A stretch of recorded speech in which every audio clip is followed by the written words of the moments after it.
Beckham. Akina. Babo kabarate. Oui. Babo kabarate. Akabarate. Bango bakabelani. Non, tu koyamba. Batango wana bakaba oba lobi kina kabarate bakabelani. Non, tu koyamba chef d'orchestre nayo, ex chef d'orchestre nayo, fils Lassé. Il tant que patron, il y a groupe. Et puis, on peut dire ex-patron, Lelo, il y a fils Lassé. Raison nini, au yo personnellement, au Ebi, au longo lié na 4 orchestres. Parce qu'aujourd'hui, aux Agina Poto, Mboga Yindakia, Beckham a kabarate. Depuis Bayebana Beckham, Azora $20. Depuis Bayebana donc, si tu vas dire, ah, oui, que Batu Baloba pour changer comme une moutoum, tu Batu Balobi. Moi, tu l'as on a posé quelques questions. Ah, tu es dans ma ramsous. Na ya awa na musique na ngai pona yembela batu na yakite pona beta ka masolo ko kabaka na ko kaba na ko kabate na ko zana mbongo te ça n'a rien à voir na ba fan musique na auto so ba fan te to so là chef d'orchestre no oyo longoli na orchestre fils Lassé alobi dépaye banana yo au kabela été ata $20 ba pesa mbongo nzembo au lieu $3000 car qui tu vends ah mais quand mon nez est la télévision pourquoi oh non à foutre à rabat tout mais il y a des gens qui ne sont pas potos il y a aussi Brésil les États-Unis au même qui est poto mais quand on peut expliquer ce tant que patron qu'est-ce parce que il y a de gens il y a de femmes il y a de personnes personne ba konze belé bande ko belé batala ba sepela kanayo peut-être pour na image na yo yebisa bisonan au longo lié na orchestre pourquoi sous raison au longo lié ça raisonner on a longo lié et ça égoïsme il y a Beckham erto bandagi pour na la vrai Beckham azali na mbongo te azali ne logo te to décidaki na ba noko o tozalaki tozalaka moins de 10 personnes to décider to sala orchestre to bando chata ba 1000 francs ba 2000 to sala mouvement et bandaka pe bongo to tindika mwana mai soka peli biso pe to matato kende malheureusement era peli a démarré de yakimi atiki biso na zelu. En tout cas, dans 4 entreprises, nous avons incompétent. Pardon? En fait, ceux qui sont compétents, on dit que tu vois, les entreprises qui normal. Chef d'orchestre, c'est incompétent. Non, tu as vu ça. Dans l'entreprise, donc, le chef d'orchestre, c'est incompétent. Non, tu as vu ça.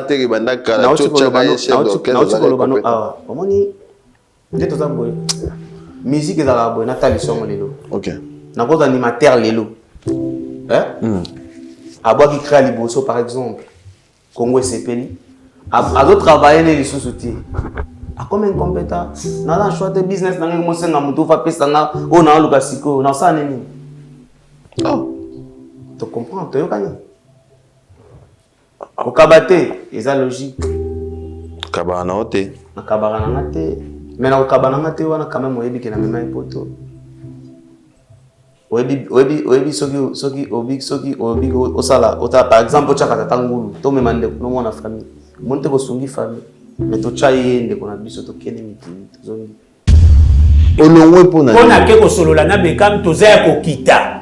Nde tozaya ko kita il faut to sala effort to sa ah chef tozaya ko kita ndeni lo babino nde bozaya ko kita ngana na succès banzembo zo beta bozo souci na ngeza na bandela te on a le bien na émission mususu aboya ngo tozaya ko kita tenga o meto tozaya ko kita pona minute so ko ti YouTube to ana nzembo banda album e bima nzembo beti 100k ezate mais so tali po ba comprendre ke muta makambu yeyo ake be mission na ngapamba déjà ya ba 2 jours et zo ba vie kolega ba nzembo sali 3 mois.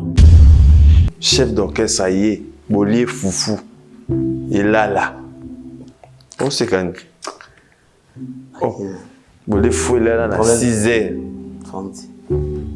ebi ka bona PM te masika zela te Bolier Foufou là na 6h ba lobby album ezo beta te chef aye ko lobela président Moteme Suki lobby bima na orchestre nanga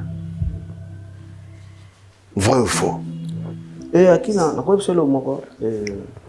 Banzembo to na so tangelo awa. Nabi ke Congo ba kosa ngati. So tamboli mo so bimi pena bo bando kende ti o bima rompa wileri o kende to koma pala o yo kanze momo calcule beta na nzela. O yo kanze momo age zo beta na nzela. Ya koso kuti o yo kanze momo challenge beta na nzela. Ezaka ya album ngona. Deuxièmement, so na ko zong so susu. Omoni na kata entreprise. So ko moni lelo Patrick Bekama telemi boy na ko za nkrate. Ezaka ba mola wana ba tuka bazolo ba wana nde basando sailanga ka promotion. Vous comprenez? Et là, batu wana kande bat basala promotion banzembo wana po iye pa vanda ka awana kiti alo bano makambo wana mo po mbunzu ne bana bongo zapika batu wana nde bano servir bazo China ba page eza moni soki musicien alinga longwana muna mutazana makambo alo baka muna mutazana makambo ne falo bako koselo tala ngala vanda boy ibata ka bimta laksa Fabregas ko yemba pesa banzembo webiti. Mais les autres vendent à boire. Nzembo ibateur ni les gars Fabregas. Vous avez ma musique à congolaise là. En fait musique à congolaise mutabola la fils là c'est. On fait ça exemple. C'est exemple mam tout monde na TV. Il y a un exemple tout monde. Il y a un cambo tout monde na Congo. Otola na to la muki boye. Misemo lobi ke abanda la ta pantalon nga na boata imonte. Tout monde anguka na musique à Congo ah. O vanda pena boye mona misemo lobi ke ngamutu na sala au moins à botali boy Nico ni Nivi en futa. Nous avons regretté tes repères de fils là. Ngai to umeli kutu mingi na. Tolongwa na biso. Na bona nga biso atoloba te wa mselo mo se penalty. Atande ko na ngai na lingake trop obi regret na ngazani. To ebanisi na ba famille. Bana chang bino la bino bana chang. Na frère ya kosana te na bana ba ebani do digra aiba na lifantona donc na abwe na la koli mon bo digra pesa na pesa mwana ne na bitende na ko pesa donc na yebi na ngatende ni koli yango ekoma pa na parce que il y a do fingani ngala na télé ya sala o fa sala bon.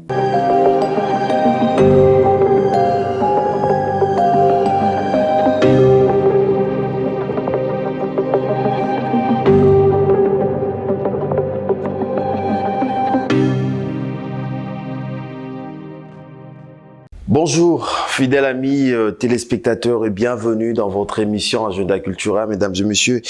Merci à vous de nous choisir pour vous informer. Merci pour la confiance et la fidélité que vous accordez bien sûr à cette émission Agenda Cultura qui est présentée par votre humble serviteur Glody Akina. Merci beaucoup à la réalisation de cette émission. Je suis avec Pepe Sala Gordiola. Merci à mon vieux Rick Gianqueno. Et merci beaucoup à celui qu'on appelle Yagin Dombele et à la régie finale. Je vois Carlos Likia, Papa Naslamic. Merci à MC Riga Manzemba, le notable. Et pourquoi pas celui qu'on appelle Nichimbungu et Gianni Kodia, Pepe Sala Gordiola, équipe Mounine et Touzana Bango dans cette émission. Et merci à l'assistance de mon frère Cédric, impresario. Bah Cédric, merci d'avoir tout boté la biche avec beaucoup d'attention. Mesdames et messieurs, l'actualité musicale, comme vous le savez, le pasteur Moïse Mbié, la réserve de l'Éternel, l'album Number One est désormais disponible sur toutes les plateformes et streaming et de téléchargement. Et cet album est composé de 8 titres pour une durée totale de 43 minutes. Cet album est un véritable témoignage de foi et d'adoration. À travers ces projets, Moïse Mbié célèbre le bienfait du Number One qui est Jésus-Christ, placé au centre de chaque message et de chaque mélodie. Et donc, presse de soutenir yo, na effort et puis na musala makasi ozo sala pour la musique nabiso. Donc, Bananzambe Baza béni, Yakozana, le pasteur Moïse Mbié, la réserve de l'Éternel, Asilaté, Asila jamais, Aza toujours. Fidèles amis téléspectateurs, on va parler cette fois-ci de l'artiste musicien congolais Innocent Balomé en concert le samedi 31 octobre de cette année. Nous sommes à Arena Grand Paris, bandeko tout boningaka Inosbi, donc le 31 octobre 2026, l'artiste musicien Paris, de l'autre côté Arena Grand Paris. Et on va également parler de l'artiste musicien congolais, Monsieur Hugues Bu Nafilé, le dimanche 8 mars 2026 pour la Journée internationale de la femme sur Maïndombe, dans le quartier Maïndombe, Matete, Banatou et Matete, Bu Nafilé, Azoyawana, Ponako Sepelisa, Mama Nyoso, ya Matete, donc Bozoba Place, et ça le 8 mars 2026 avec Monsieur Hugues Bu Nafilé. De Garbo et son groupe 100% Mélodie en concert live, c'est dimanche 8 mars. Nous sommes à l'espace Retrouvailles, au croisement des avenues Gambela et Prince Kassavubu, Bandekotoubaebi, boutique d'habillement, les Retrouvailles. De Garbo et son groupe 100% Mélodie, Wazalawana Pona. Kosepelisa Bamama le 8 mars à partir de 16h na commune ya Kassavubu, référence station Sandoa, donc Moutazangate Boya Ebele et Kosala très bien. Héritier Watanabe Motonatembe, comme vous savez, de son côté, l'artiste musicien en concert le 3 juillet de cette année avec son groupe Team Wata au Zénith de Paris. Goga Motonatembe, donc notez bien le 3 juillet Zénith de Paris.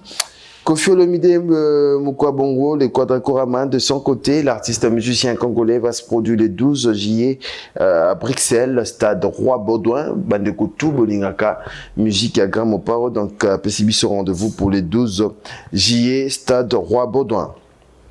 Didier Lacoste voit My Foot, c'est dimanche déjà. L'artiste musicien va se produire à l'espace Retrouvailles, direction Chaba Gambela, chez les boss Artibé, quartier Lodja, sur l'avenue Lodja numéro 46, dans la commune de Kassavubu, donc référence salle de fête, la Conforta, à partir de 17h déjà.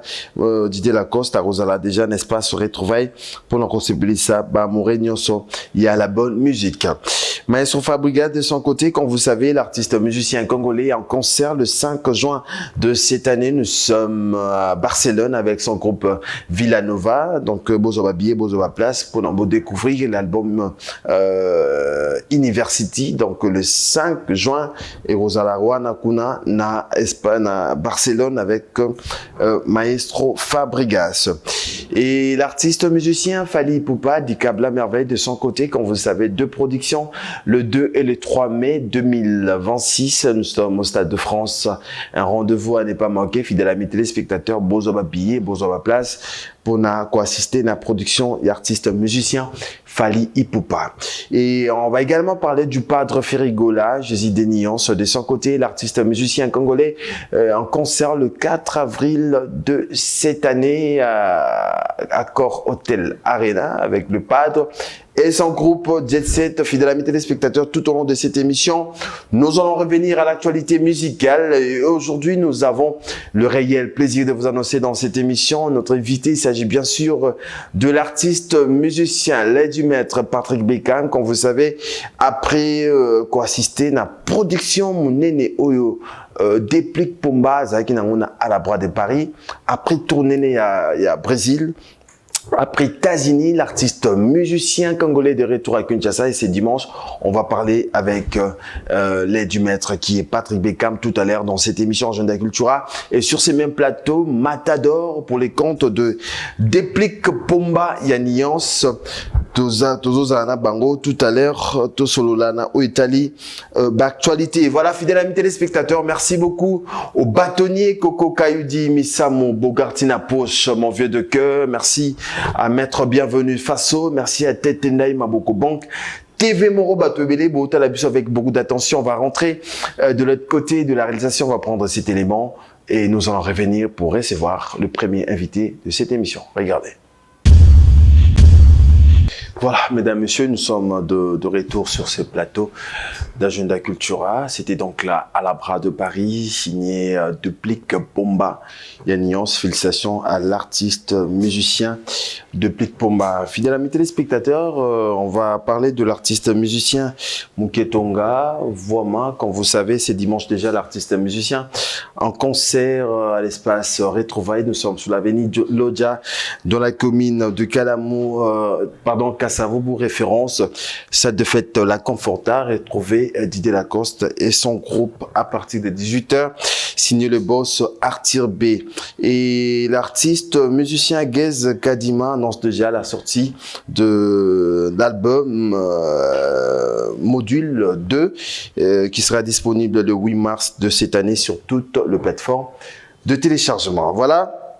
Mesdames et messieurs, je l'ai annoncé au sommaire de cette émission. Notre invité, il s'agit bien sûr de l'artiste musicien, l'aide du maître Patrick Beckham. Comme vous savez, l'artiste est de retour à Kinshasa et ce dimanche, il a accepté de répondre à notre invitation. Leï, à qui je dis bonjour et bon dimanche. Bonjour, Glody Akina. Ça va? Oui, ça va bien par la grâce. On a profité, encore. Ouais, toi, dimanche, tu as moi de la femme. Moi de la femme, oui. Déjà pour ça va bonne fête na ba maman. Ouais. Et aux amours na bango donc eza muto ayembela bango ça bon plaisir na biki na régie to senga penze mona bango et au ça la bien. D'ailleurs on rappelle nga aux amours pena photo to activé. Ya ba maman nyazo na robosa. Moi de la femme na robosa na. Robosa la monter mais quand même au pesi ba maman en général mais maman en général na pesi kobana na chérie nanga et comment maman et kobana na obi comment nena pour que comme là na bino na ngana wa pe wazepa comment moi c'est ça mais ça journaliste ngala musicien comment moi c'est ça yoka to ebiteria yoka to ebiteria lino to yebi silege jaune to yebi bon oye bae ngana oye bae oui, mais tu es link avec le boy, oui, non, comment Terry a dit ne pas regarder, c'est ma qu'on appelle une beauté. Tu es bien. Il y a un salarié qui est boy, on est d'accord. Terry est des jeunes filles rigolantes, un salarié qui est boy. Il y a un peu pour ça là. N'entends pas battre sur les élèves chez le vélo, on les raté, ils m'ont servir. Et ça va pas monter. Mère a bien les lettres, on appelle ça gros bisous, câlin, tendresse, nous sommes dans un total, on appelle ça une beauté. Et maman a beau temps. Maman Germaine Titika, qui est quand même un bâti déjà, ma mère bien. Ça dit moi de la femme. Moi de la femme, n'a pas si. Et n'a pas si, n'a profité, puis n'a pas ingraté. Pour que ça peut mère moté. Ouais, n'a pas si maman a bichon, maman a botti nga, chérie nanga, elle n'a pas si mboté. Ah, tu es maman musique. Ah, moi dit que yondo la sérieux. Madame mère. Gapote mère n'a pas su mbote belé. Quand il va demander pour ça boy. On dit que moi ça se voit comme mobile. Moi si. Maman Akina. Ah maman Akina. N'a pas su mbote. N'a pas su mbote. N'a pas su mbote na ba tout bana sima ba caméra. Vraiment le tout ça. Na maman na ba chérie na bango, maman na bango. Tout ça assisté na ba te belé, to boire bino na souka monsieur Boza na bino bien. Obi que ton annoncé que na royamba yo ba question o nga na zui. J'aimerais d'abord tout banana nous na tourner. Oti Ituri. Aru, Brésil, États-Unis. Ariwara. Voilà. Saint-Étienne. Paris. Et les Kinderene. En tout cas, elle est bien. D'ailleurs, on a vu qu'il y a une image, on a vu qu'au peut sa régie, il y a quelques images, malgré les amours et belés, ils ont l'émission, ils ont partager moi, mon dame, et ça l'a bien, elle est tellement bien. Le 27, le 27, on a Ariwara, le 28, on a Aru, le 30, on a Kampala, et après, on a regagné à Kinshasa. Pour les 6, on a voyagé pour l'Amérique, on a Portland même. On a le 10 janvier. Et le 31 janvier, on a au Brésil. On a un concert live au Brésil. On a un concert de musiciens, tout ça, on a au Brésil. Oui, Misha, ouais. Misha Congo. On a au Brésil. Il y a Brésil. Oui, il y a au Brésil. Oui. Il y a au Brésil. Et nous avons mis au Brésil, merci beaucoup na Banatou au Brésil, là on a profité pour merci na label et Betsengai et la maison de production Betsengai 00 Mawana Morgue production. Après si on monte 3 fois Aigle, Michael Balombi, Dizami Bali, Gilson Kamano le boss. président Travolta, namoni Rachidi Kouka, Redo chauffeur patron, namoni Roi David Massamba Nzela Poto, namoni Michel King, la monnaie invisible, na boss Kissi de Brésil, Nabouya Papa na Yalvi, Maître Bolozi, poche mondiale. En tout cas, le staff est au Brésil. Très bien. Je crois fin à main na quelques chansons. Mais au début que qui date au Brésil, je me suis dit Rose la artiste à Liboso. Artiste à Liboso avec en Brésil. Na PCP bonne chance na artiste au Baroya beta na Simana. Ezaki ni festival. Diego Kawazala. Ezaki ni festival. Non, il y a un festival, il y a un Penza concert, producteur à Salle, maison en tout temps au 007 Mawanama production. Il y a une salle na bango, futinga caché nanga et na kendaki ko prester dans la pendant ça la plaisir na ba de retour à Brésil. Mais ça il y a na komi kuna ba seninga na zonga siko na notre équipe poto to beta si tout va bien to beta to beta concert na biso kuna na fin mois de mai. Mais si au Brésil les aguineni ba yebi musique à Beckham où il faut encore travailler pour comprendre en tout cas les anagi étonné pessinagi surpris bazo ba banzembo ba sengona banzembo oyo yo moko yebiki moni biso awa to zanelo moko to message nango musique na biso beta il faut yo kamona ba bar ngo tambola deux au monde ndeke musique ne zo beta or que dans les pays étrangers c'est différent. Quand les gens ont communication, ils ont lancé que nous avons major tel. Batu ek ba mona na YouTube ba sepeli nango, oza ba jeune belé ba challenge pour na bango déjà ko beta ngona pour bazar na ba populaire tel wa biso. C'est ça. Et rocheli ba ngo na ba zo yemba banzembo ko. Ouais, ba congolais, ba congolais, il y a quelques brésiliens bi bazaki wana o ba bala ba congolais, ba s'adapter pe ba kota na nationalité na biso ba congolais en fait. Na ba congolais c'était bien concert les gars bien ba ocha image j'aimerais image par exemple la régie au moment go che micro ba bazo yemba voilà j'aimerais toujours la régie tozo image à Brésil et nous allons revenir tout juste après regardez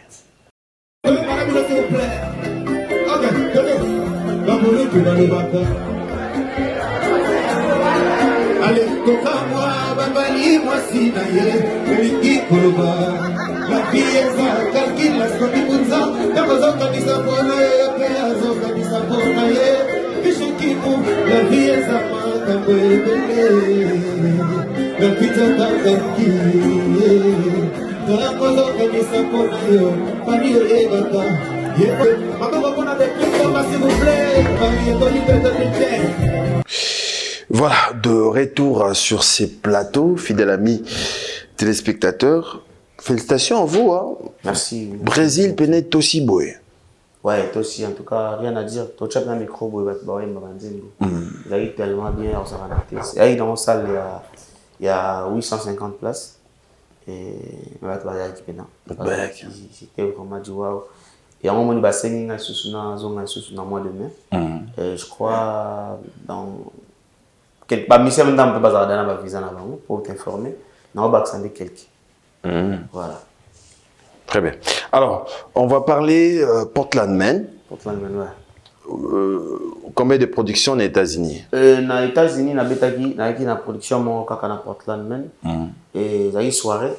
Et c'était vraiment bien. On a pu écouter la vidéo. Les gens ont mis le troté. C'est pas le Cambo. Dans l'axi fanatique. Illustration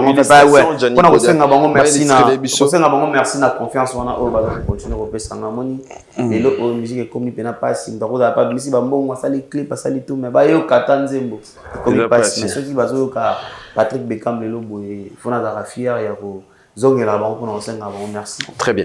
Alors on va revenir tozonga vraiment na ba tourner autour de ça là mais Patrick Beckham il faut rappeler volume 1, on a 2023. Ouais. Et on a volume 2 en 2025.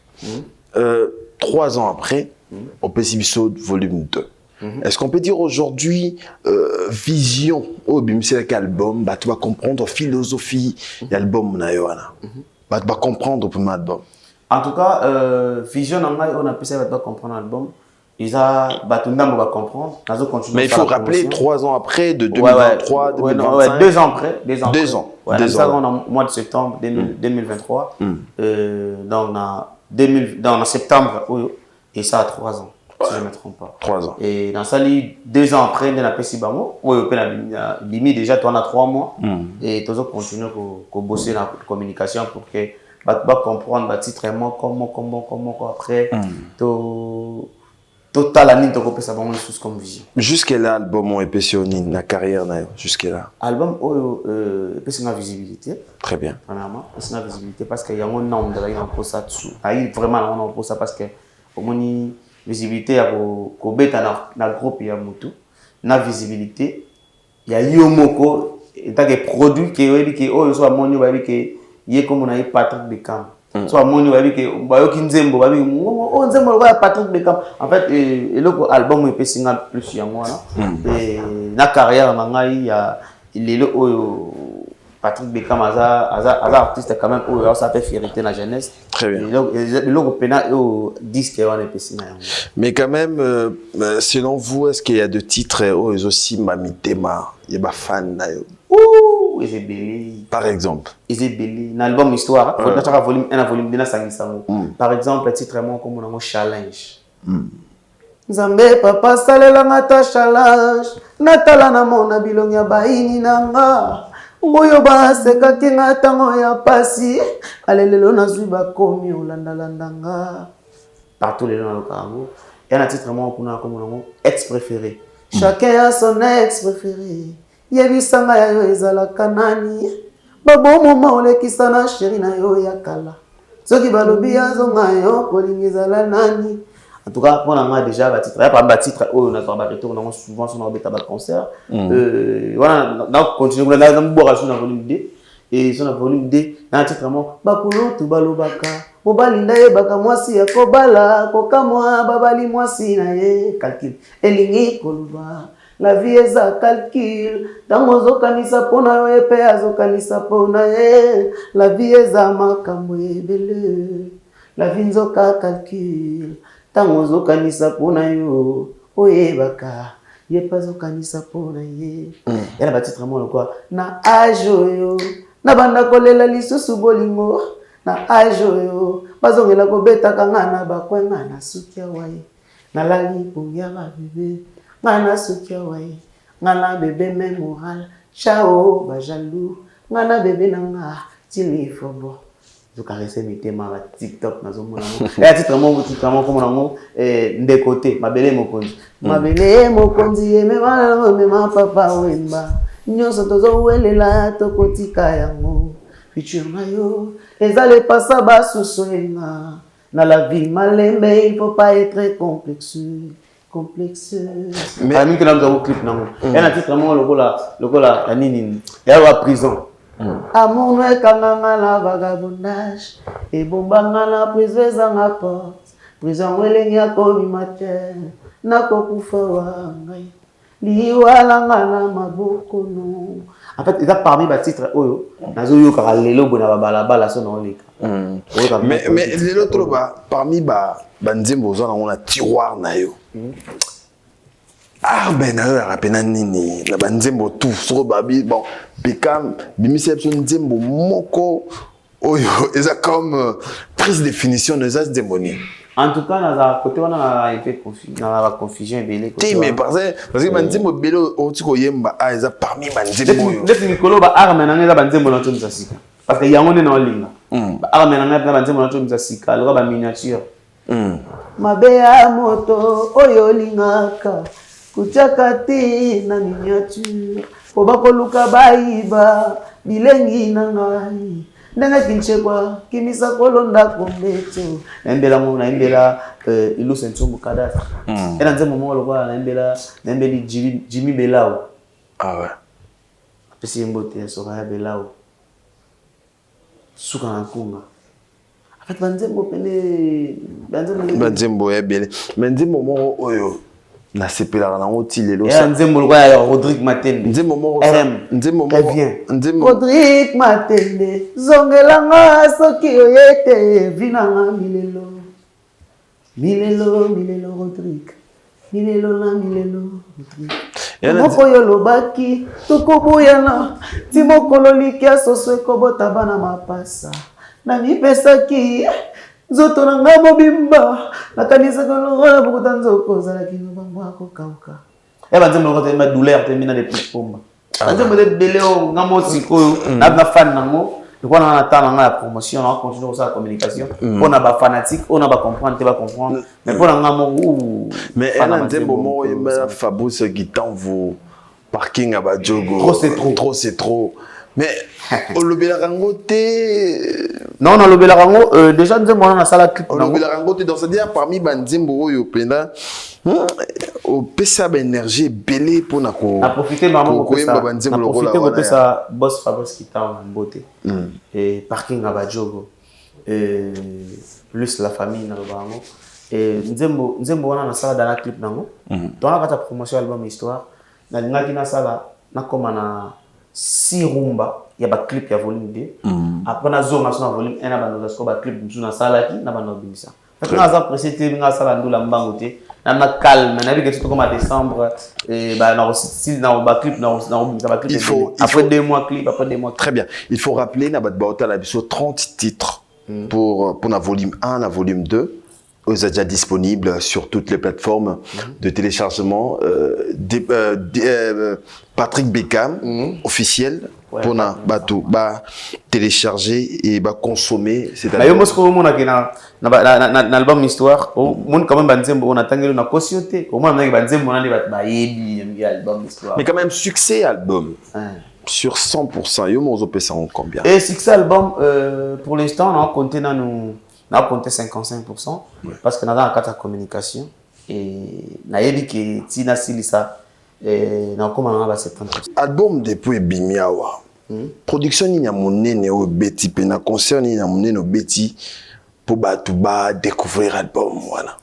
Déjà on a mis volume 1 volume 2 na banda qui na présentation ya Hotel Memling et na betaki yango na betaki na Hotel Memling concert à Liboso ya mwana on a livré qui ya monene ya VIP et deuxième concert na chobeta live na beti na Brésil parce que nga ça là souvent la communication nga na sala ngo ezoleka na ba réseau pe nazo beta ba concert pour na communiquer album et là nazo organiser sikoyo album ko ça 6 mois après na banda sikoyo ba bal populaire na ba beta sikoyo par ba commune les alaka na ba terrain pour na communiquer na ba petit peuple aussi voilà.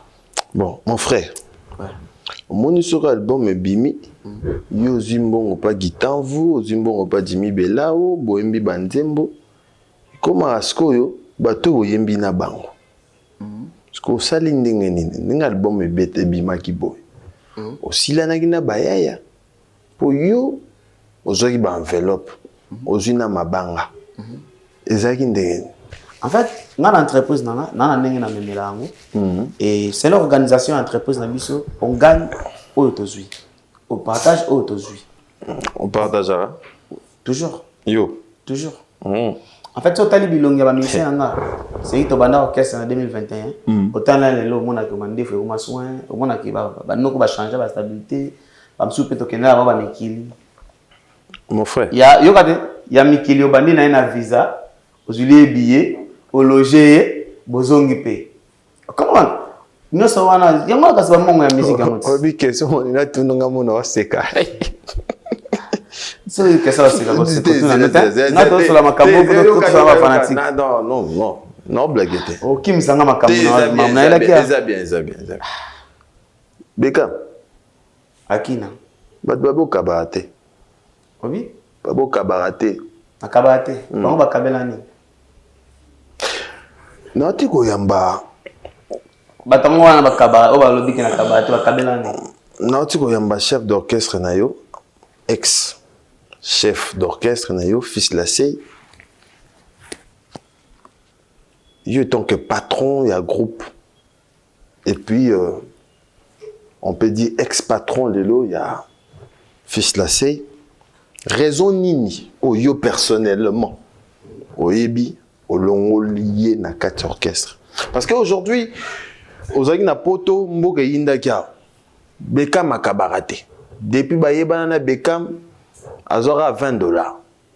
Depuis donc si tu vas dire ah oui que batu baloba pour changer comme mutu mutalobi to batu balobi moi to longwe on a posé quelques questions ah to na makamu susu nga ya awa na musique na ngai pona yembela batu na yaki te pona betaka masolo ko kabaka ngai na ko kaba na ko kabate na ko zana mbongo te ça n'a rien à voir na ba fan musique na auto so ba fan te to sola chef d'orchestre no oyo longoli na orchestre fils la sey alobi depa yebana na yo au kabela été ata $20 ba pesa mbonga nzembo au lieu $3000 car qui tu vandi na ah mais quand munene bona télévision boy pourquoi oh non afutara ba tuté mais il y a des gens qui ne sont pas potos, il y a aussi Brésil, les États-Unis, au même qui est poto.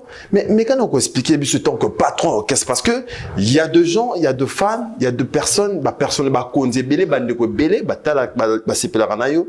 Peut-être pour na image nayo, yebisa bisonan au longo lié na orchestre pourquoi? Raisonning. Déjà premièrement, les amis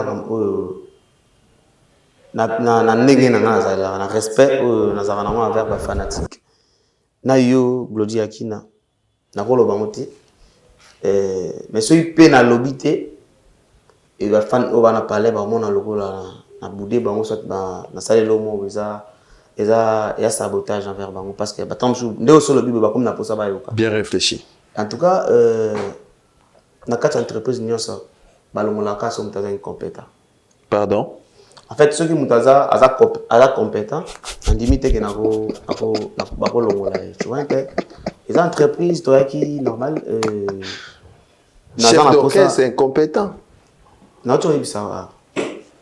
Na entreprise donc yo chano chef d'orchestre c'est incompétent. Non, tu vois baraté que banda kala tu chef d'orchestre. Ah, omoni nde toza boy. Musique ezala boy na talisson lelo. OK. Na cause animateur lelo. Hein?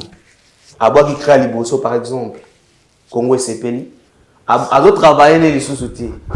A comme incompétent, n'a pas choisi business dans le monde, c'est un mouton fa pesa na, on a un lucasiko, on a ça nini. Oh, tu comprends, tu es cani. Au kabate, c'est logique. Kabana ote. Na kabana ngate, mais na kabana ngate wana quand même oyebi que na même époto. Oyebi soki obi osala ota par exemple ochaka tatangulu to memande no mona famille monte ko sungi famille mais to chaye ndeko na biso to kene miti tozongi je crois to yebi banzembo ayemba ça succès on a memela ki poto mais ngana sala ki yango déjà pona ata frère na biso sala mo calmement kena e poto tozongi pe na kabarate mais après c'est long. Bah, information tozui bah conseiller yo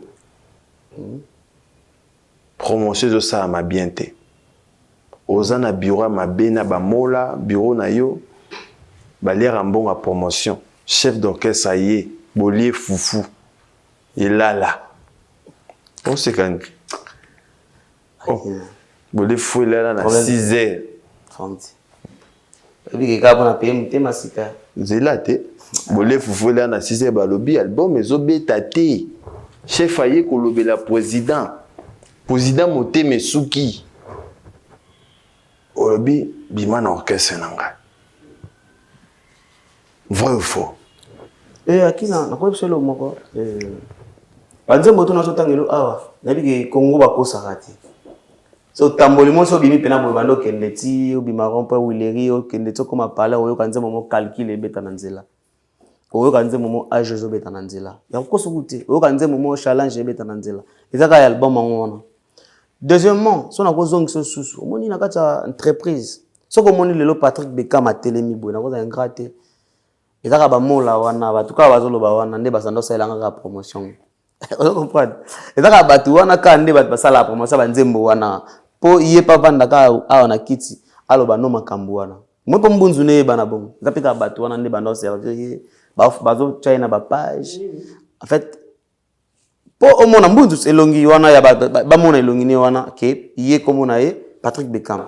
Donc ezali kaka mpona bato wana oyo azocritique bazosala nini eza kaka bato wana en fait parla na loni naloba nini na entreprise tozalaka na secrétaire directeur en marketing chef d'orchestre président bas musicien artiste normal et des bureaux dans l'ensemble en fait mutna moto aza na rôle la jouaka. En fait, déjà, dans la logique, Mutozo Loba, à cause, à un droit, le président de l'orchestre, il a déjà département a été, dans la logique des choses. À la chef d'orchestre, à la chef d'entreprise, à la chef de marketing. Donc voilà, les amis, ceux qui musiciens, ils ont muna mutazana makambo alobaka muna mutazana makambo nefa alobaka ko selo tala ngala vanda boye ibata ka bimta laksa Fabregas ko yemba pesa yeba nzembo webiti mais lelo to vanda boye nzembo ibata ni leki ya Fabregas ozo mama musique congolaise en fait musique congolaise muta bolala kala mu fils la c'est na pesa d'exemple mam to mona na TV ya ba exemple to mona ti ya makambo to mona na Congo o to la na to la muki boye misemo alobike abanda wala ta pantalon nga mais bo ta imonte to mona nguka na musique ya Congo o vanda pena bo mona misemo alobike nga mutu na sala o mona botali boye niko ni nivi mafuta dozo regretter te repère de fils la ngai to umeli kutu mingi na li tozo longwa na biso na bona nga biso atoloba te wa mselo mo sepelanti atande ko na ngai na lingaki trop obi regret na ngaza nini toyebanisi na ba famille bana chango bino bana chango na frère ya kosakana te na bana bayebani do digra ayebani na lifantone do na abwe na koli mombo digra pesa na pesa mwana neme na bitende na kopesa donc na yebi na ngatende ni koli yango ekoma pana parce que il y a d'autres finga na la télé au face à la bon. La famille reste la famille et donc voilà. Très bien, c'est l'aide du maître sur ce plateau, fidèle ami téléspectateurs. Merci beaucoup à Thierry Bouda. Bouda Thierry. Olingo tonga mapango na Kinshasa. Mais pour notre papa m'a bêté, bonne chance dans la carrière là. Et comment que c'est né? Comment que c'est né? C'est l'orchestre. La C musique. Fils la C et son groupe. La C Musica. Le 8 mars, Zobetana. Bonne chance, Naïe. Na orchestre, Naïe. Donc, voilà, vraiment bien. Bah, frère de Bélé. C'est quoi, l'ingapé, mais c'est pas comment compliqué. C'est pas l'ingana, mais l'ingapé, moi, on a le bosso, tu as mis balai, tu as mis ça, tu carré. C'est pas pour moi, Naïe. Bonne chance, 4 ensemble, la vie continue. Très bien, l'aide du maître sur ce plateau. Olingo Tonga, ma pango na kin. Thierry Bouda. Nabi yoza ba terrain belé Patrick Bekam. Parce que motongi bandaku agence kitoko eza Thierry Bouda. Thierry Bouda. Ngo to kota courant mai na kati ndaku na yo donc adresse ya mo na avenue Victoire. Chez Thierry Bouda, l'immeuble Bibi Play, non loin de la maison communale. Il y a Kalamo, on peut retrouver chez Thierry Bouda, Thierry, le patron, le boss, Thierry Bouda. N'a pensé, n'a Ravi Kabassé, le millionnaire, il est beau, il a beaucoup d'argent. Mon partenaire, mon sponsor, merci beaucoup à celui qu'on appelle le bâtonnier, Maître Coco Kayudi Misamo. Merci à Odilon Mapouya. Vraiment, basé belé, oyo. Bazotala avec beaucoup d'attention, n'a pensé, n'a présenté, sincère condoléances, n'a famille Mobimba ya maman, ça c'est, atiki biso donc, lobby déjà, Rosa n'a veillé, et puis mardi, bazo kende kotika nzoto ya maman, na esika rope ma vinae Mobimba. Voilà, bazotala biso vraiment belé Patrick Bekam, et mais nalingi to beta les sola le 8 mars. Maman bazo le 8 mars, na Lufu. Préparation des années. En tout cas, bande on a surtout à l'oufou. Maman, maman, papa, maman. En tout cas, préparation déjà. Ils ont vraiment dit que je crois que tu as la déjà vendredi. Et vendredi, tu as l'oufou ensemble là, bangotou. Mercredi, on a répété l'espace sur les paniers, comme d'habitude, on a une activité. Lundi, on a répété. Lundi, mercredi, on a continué pour la banzemo parce que banzemo a belé à histoire, il faut qu'on vende ça bien pour livrer un concert. Des à la CAC, on a bien ici, on a pu à Loufou. Rendez-vous dans le 8 mars. Maman, papa, bozo ba billet ici Kaliwana. Et tout coûte dans espace chez Nalex. Ok. Chez Nalex, vous allez belé. On a consommé Patrick Beckham pour consommer la bonne musique. Donc, on va toujours avec des rigosso et là la tête ensemble. Voilà, le 8 mars, Motu à Zangate, n'a bien sipé Bandekonyo Sona chez les retrouvailles avenue Prince Kassavou direction Gambela. Donc, on a vu ce garbo on a payé pour nous recevoir ça, on sur la bonne musique, n'est-ce pas, chez les retrouvailles. Na direction Gambela. Alors, Patrick Beckham, tout le monde a un podium, il y a Déplique. Déplique Pomba, l'homme de musique. Tant au matin, il y a un podium, moi, impression dans les Aguinines. En tout cas, elle a un matin, un podium, moi, on a un concert, dans les rata. Il y a poto. En tout cas, tu as un peu ça là. C'est l'un qui tout comme moi, ça a raté. Il y a un casino de Paris, il y a un souvent, en tout cas. Félicitations à Déplique Pomba. Ngamon a gagné wana. Kapo yemo aboyo le sold out. En tout cas, bato bazaki hôtel bazaki kaka au final. Bato ba fandaki. Bazaki penako moi na kiti plein en tout cas ils arrivent vraiment bien. Abeta qui bien, son qui bien, lumière qui bien. Bah invité bazaki wana ba presta qui bien, pe balata qui bien. C'était vraiment bien. Akende toujours les bossos. Bonne chance naïe. Bonne chance naïe. Très bien. Alors to comme vraiment presque na souka na yo batu bota la biso. Vraiment belé na pesi ba force belé na pasteur Moïse Mbi et la réserve de l'Éternel. Ça dit pasteur biso to chao poa, biso to lingi to a besoin œuvre et évoluer donc le titre est Sili est déjà disponible sur toutes les plateformes de téléchargement. Consommer en haut, les Andimbo, ils vraiment très bien. Donc, Boyo Kango et Kosala bien. Voilà, Cédric impresario, bah Cédric Napesio Bambo Tebele. Merci beaucoup à Angela Akina, Passi Akina, Batbauta Labiso TV Moro Batebele. N'habité à part le 8 mars. Bah, programme nous allons voir. Nous avons un programme, je crois que nous avons une précision, je crois dans après l'ouf nous avons bon on appelle la fiche ali tozonga Brésil et après Brésil on a soli langue moko bien na maison de production. Je crois que tu la notre date pour un concert na psa mikili na neo kaka voilà on a Zila omona to bandaka to omona pas to ban omona fiche robima kala minute na ba musicien ou toujours na ba musicien donc voilà parce que mon frère ndenge bandeko bazo beta wana tant yo mozo talo monike ya beti et salonde et ça l'a bien parce qu'il y en a parmi jeune artiste au Ozaki Mbatali Bossa nous ça date et malgré la prestation un concert live na parité mais so tali da la show nanga comment là que ça n'a rien à voir même que ou là ba concert et comme ta show tout ça va prix moment après ba concert ba bazoya concert comme ça na la qui ba tout que j'ai la même date calamité voilà année kaka avant décembre au betana miki voilà. Oui, l'année passée pour Yaka, bon. Non, l'année passée, on a précisé été. Avec la quête, aux dates. On a dit aux dates, ceux qui sont ici, qu'on soit là, na bandeko fait au là. Parce que déjà, pour t'informer, concert, on a tout, on a bétaté na mikili. Pas bon, moi, les a les a toujours. Na zela, on a comme après, pour nous relancer, on a tout programmé la date. Quand on les apprend. Oh, quand on a commencé à siko.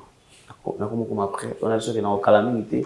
Naroya, là c'est ça non date où ils a officialisé à l'ouf Tozombi, Toké Brésil c'est Tozombi. Ndeti yo na Potoro dans la salle à combien de personnes? Na salle au producteur Robert Sanga. À ta salle à 100 personnes na bandalanga. Point. Ngapo na ngate ngala ngamtate te funa tete. Ngata salle à 50 personnes. Ceux qui va foutinga DJ na yako yemba na yemba. Mais ça quand même concert. Très bien. Merci beaucoup, l'aide du maître. Merci de répondre favorablement à notre invitation. C'était un réel plaisir de t'avoir sur ce plateau d'Agenda Culture à Batalibiso tellement belé. N'habitez pas sa salutation avant tout Kabana rapidement. Ouais, on appelle si salutation na d'homme avant à 3 fois prêtre. On appelle si Cédric Kazonga Kazboy. On appelle si na Fabrice Lutumba Brésil. Jogo bienvenue na Brésil. Et on appelle si Gino Celeboy. On appelle si Adam Smabong le banquier. Yannick Menga Legic, on appelle si Jean Cizola, Tom Smart Infrarouge, Honorable Lézer Makuba, Maître Bolozi Poche Mondial, on appelle si Bouya Papa na Yolvi, et Namoni Pe Benzi Benjamin, on appelle si Mbote na Miché King, La Monnaie Invisible, on appelle si Mbote na Serge Makila, de la monnaie, on appelle si Mbote, on appelle si Naré de chauffeur patron, on appelle si na Rachidi Kouka, on appelle si na Président Travolta, napesi na Gilson Kamano les boss, napesi na 3 fois Aigle Michael Balombi Dijani Bali, on est ensemble, napesi Bambote na ba chanceux nyonso na ba bureau na ngatu, donc ensemble là-bas qui s'abonner na ba compte na ngatu ça va bien sauter batuna basé bien na sima caméra. Ouais, napesi Mbote na ngai na Mandela Cholo, napesi Mbote na Gina Likerdo, Mascara Vangu, Costa Picture, na pesi Mbote na CG Serge Ngumba, na pesi Mbote na Lour Lubangamu, na pesi Mbote na Nani Susu, na pesi Mbote na les boss Kaimbe Chantemba, na mon vieux santé zone kitoko salinga suka na bien, na pesi Mbote na Ben Willy le Gabonais. Ah Ben Willy. Puissance mondiale. Merci. Na pesi Mbote na Jojo Monde la humaine taille avantagée. Na pesi Mbote. Bala tellement belle son bandi. Merci. Robima. Moi là c'est na bimi va c'est ma caméra na comme voilà, merci beaucoup l'aide du maître. Merci de répondre à notre. Joël Mola peut-être Mbote déjà Joël Mola. Vraiment, merci beaucoup à Pepe Sala Gordiola à la réalisation de cette émission. Merci à celui qu'on appelle Papa Eric Dankweno. Merci à Yagi Nombele, Gianni Kodia, Nabosanité. Et sans oublier, bonne chance à l'artiste tout bas l'année. Maintenant, Maestro Fabrigas avec à Barcelone les 5 juin. Donc, bonne chance quand on prête en Espagne. Et on a aussi bonne chance na les padres Ferrego là Jésus des nuances, bonne chance na Fali Poupa Aigle, et bonne chance na Nissu Sabeta héritier, bonne chance na héritier Watanabe, et le 3G le 3G bonne chance bonne chance na Kofi Olomide na Vignoche avec en avril, bonne chance bonne chance na les quadra Koraman Sangyam Leli mon pas mon connu Inos B bonne chance bonne chance la chante c'est vraiment la bêta déjà bêta je m'en depuis bonne chance na venation manda chante comme manda bonne chance là voilà très bien et on est vraiment JDT Molopo nouveau casino Papa Popi JDT Molopo voilà. Et on a fait ça bien. Voilà, merci beaucoup. Merci Nayo. Bonne chance, on a fait Didier Lacoste. À mon concert, on a fait Nayolo. Ah, Nayolo, Abetaki. Nayolo. Voilà, merci beaucoup. Merci Nabandeko tout Batali Biso. On a profité, qu'on rappelait Nabandeko Batali Biso. Donc, Patrick Beckham a Rosala le 8 mars, dans Loufou Frontière. Bandeko tout. Il y a l'espace chez Nalex. Espace chez Nalex. Bozangate. Donc, standard est à 10 000 et VIP à $10. Retrouvez Patrick Beckham, l'aide du maître. Merci à mon équipe. Merci à Pepe Sala Gordiola. Mon vieux Eric Dankweno, et joyeux anniversaire déjà, on a souhaité déjà à mon ami Benzi Benzema, a fêté mardi déjà anniversaire, donc Mbotama est là mon. Merci à tout le monde. PDG Ndro Chaya la montée Maman Mireille la Flat Hotel chez l'avenue Oche numéro 22 Bandeko Bobeta Tour wana Broza la cité. Wana ya motema. Ya motema. Na PDG Ndro Chaya la motema ya Maman Mireille la na Bosanité Ravi Kabassé le millionnaire Ravi Kabassé Merci à Boss Foule Lukisu, Azana Mboka Foule Lukisu, na Boss Nyote, il y a Bruno Lubika Mbongo, il y a Propre, il y a Alain Boïka, autorité morale. Merci à Fabrice Guitan, vous parking, il y a Badjogo.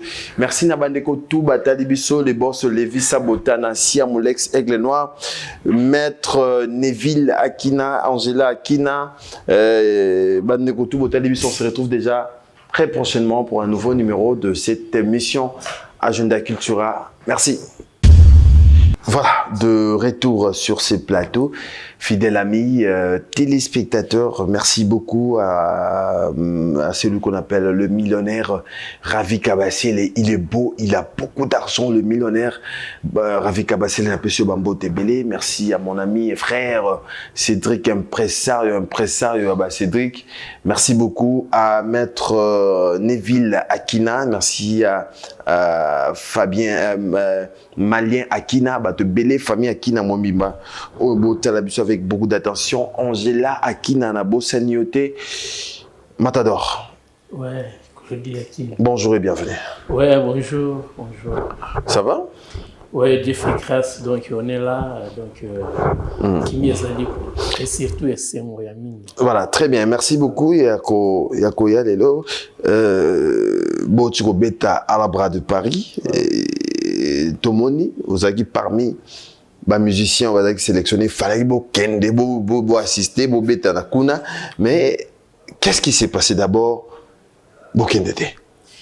Vraiment, avant de répondre à la question, on a profité de la bon dimanche na boss manga depuis pour mania sala nanga na minitio mikolo ba bengaye drone kamikaze akati ya Paris wana parce que atiko bombarder ba fo ba concert au mona pena ke marambo etosi na pesi mboti na staff mobimba ya Paris na moni ba dado fly love na pesi mbote et puis awa na moni ba Pascal Kanzele ba mamale na pesi bango nyonso mbote vraiment na force ba pesaki pour concert wana ya Paris et Simba. Oui, bien sûr, tozala ki parmi bateau fala ki tozala wana na kati ya mikili pona ko pesa muziki elengi ka ndenge boss na ngabile la muziki. Mais ndenge ka balobaka l'homme propose, Dieu dispose. Et salemi ndenge salemi ke no biso tozala wana te, mais soué na biso ezalaki ndule beta makito ndenge beta mi bongo et bato ba sepeli. Wana nde ezalaki soué na biso et le reste makambo ya ko kende soit ya ko kende te wana ezana ngona tina vraiment penate ponanga o ezalaki ya moto ezalaki concert ebetama bato ba sepela bayoka pena musique po bakosaki bango pe moi trop mais ce ko bayoka ki musique pena na tali pena concert ngamoko place nazalaki vraiment na zangi na moyen ya koloba po niveau ya koyemba wana na niveau ya spectacle ba chéri ba olela ba jo ba osepela vraiment ça la plaisir à trop mais quand même yo moko tango zotala otali production wana makambo oyo président no a ça qui na podium c'était déjà préparé bon préparé quand déjà ouais ça makambo to préparé quand déjà et malgré kokende yemoko équipe ya awa ezalate mais a pesi le meilleur ya makambo auto banada ko bongisa awa donc il y a ça qui n'a plaisir pena ya d'autres équipe oyo beti kuneza bandeko ba na poto bazala na poto est-ce que ça avantage pour na orchestre c'est-à-dire bon monique bino apparemment bon chance au Kendete pour bandeko wana à chaque na moment nous se depuis quand on a production na poto so bino bozi visiter ba on bando beta na place na bino mais ma bezate on se comprendre ma bezate mais le but est que biso to zo chance la chimie qu'il était ezaka ke no omoni oyo boss nanga déplique pomania sala kisi drone kamikaze eza état d'esprit pour ceux qui ezala ki ba leader mususu balinga ba ni les concerts banigana ba ni les concerts parce que concert ondenge omoni betami boye ezala ki na bitumbe belé donc ba campagne ya mabe salama ki trop campagne to mais na batu oyo ba concert betami nango bien voilà yango mon tellement concert betami bien yango na yeko remercier na ba détracteur na biso ba miyebi place bazali po ba preuve ezali na ba campagne ya mabe ba salaki to boya ki ko toucher bango parce que to la ki concentré na travail na biso et tant ndu le PC lengi ndu le betami ki toro kaka bango moko wana bazongi lisusu oh sale muke Mais mais babi depuis qu'abeti sali à ceux qui 200 personnes 300 mais ils ont ça nous quand les gens bah ça va critique par rapport à la production. Ouais musique yango na et là ça fait na force ya boss nanga po biso total rabango te to kalikila rabango te dernièrement na oti komona mukala moko ya tata mukolo azo pesaka age na ye respecté aza mukala ya leki na ye un musicien azo lega na ba plateau pour na dénigrer concert na biso oui to beti sali ya muke to sali plein et puis to yembi musique mais bango ba beta ba sala minene musique ni ba sala na sala minene bazo welisa ko koma na niveau bango bazalité yango zo mona ke na ba concert na bango ba sala ba mpiaka na ba sali ya minene wana mais biso to poni sali ya muke to sali plein et puis to pesi musique mais c'est ça là ça est bien hein, depuis que ba te belé ba pesa quelque chose terre Cédric impressant ba te belé ba za qui vraiment surtout il y a de plis car ça la peut plein ba te pe ba roya tout ça donc ba maloba we ranson et ko kisami hein depuis qu'il se fait qui ba activer pour bon on les a maloba père alobi pona mona na ye nga koko siko na olobani do ina za d'accord na maloba ya koko na nga we ranson ndenge basolola kina mona na ye qui est depuis compagnias on les a quatre na bango ba betaki ngai na zaka ka wana pona ko oui sango OK et ndenge za wana tellement ba détracteur bazala qui est belé pona concert et à un moment il récite na biso pesi bango trouble. Très bien. Biso to calculer bango te. Très bien. Voilà, tout à l'heure l'artiste musicien l'aide du maître Patrick Beckham dans cette émission a déjà na sima ba porte na biso donc ba annoncer a déjà que Patrick Beckham a déjà na sima kalaming titozani a na plateau mais ne to beti bobeti à la bras au bibo que les Zénith. Non, pas Zénith. Bokende Olympia ou bien Bataclan. Mais sikoyo yo mozo mona nezo mona to ba déplique pena tchemo to ba kata te ye omoni tellement la rabatute ya sara likambo na ngonga nango ya mona moni ke ngonga na esko ekoki bozo na bino palpitite boza la calme to sala nde musique to bunda na musique ya moni ta ekoki ah ce que tu remontes de vers obiga na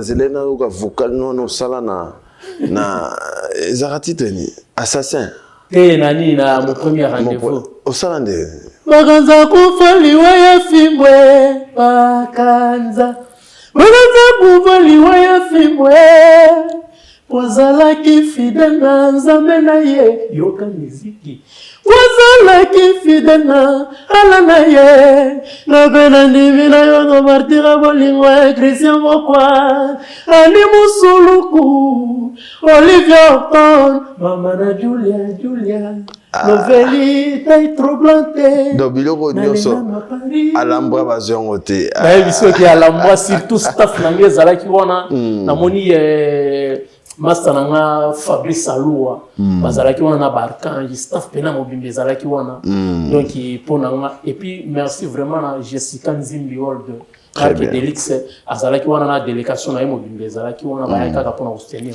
alors depuis quand à quand ouais d'ici les 7 ou bien les 8 tozala na alors besoin de production moko na même link. Si, tous en la production, on a même link pour la banakini. Bazape na posa bayo ka bilengo bana Paris bayo kaki. On peut pas savoir et na yebi que le 21 awa bazo finaliser makambo le 21 awa tous dans la kati même link. Très bien. Alors et comme ça là bien depuis Pomba Nyons à à la Bras de Paris, si tout va bien, on retour et artiste, Rosane, à la plateau. On va essayer de parler de à la Bras de Paris avec lui-même, le boss, votre boss Tabido, et Rosa bien. Alors, pour aussi Sanayo, vous répéter. Ouais, vraiment, avant d'appeler ce programme à répétition, nous avons remercié, invité nous au Bazalaki Wana, Maestro Fabricas, Patrick Beckham, Lobe Sompota, Azalaki Pewana, et vraiment, tout au Bazalaki Wana, vraiment merci beaucoup. Nandenge, boya ko assister biso. Et travail, na biso, to travail à coulisses toujours, on a parlé nae, to la so qui est moko ayende, to zongeli, travail na biso na lien, na biso public, na j'aime, place to travail. Et travail à studio, ils ont continué. Na ebi ke base la album du groupe.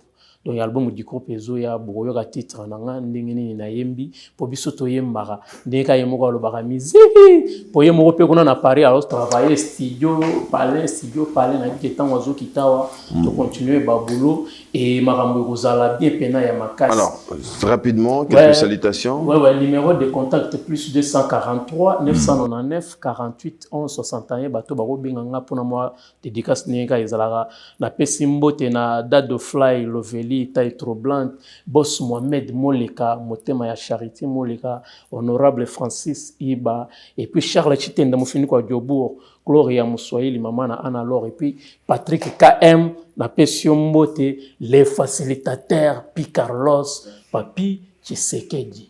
Très bien, merci beaucoup. C'était donc la Mayas pour les comptes de Déplique Pomba Yanions.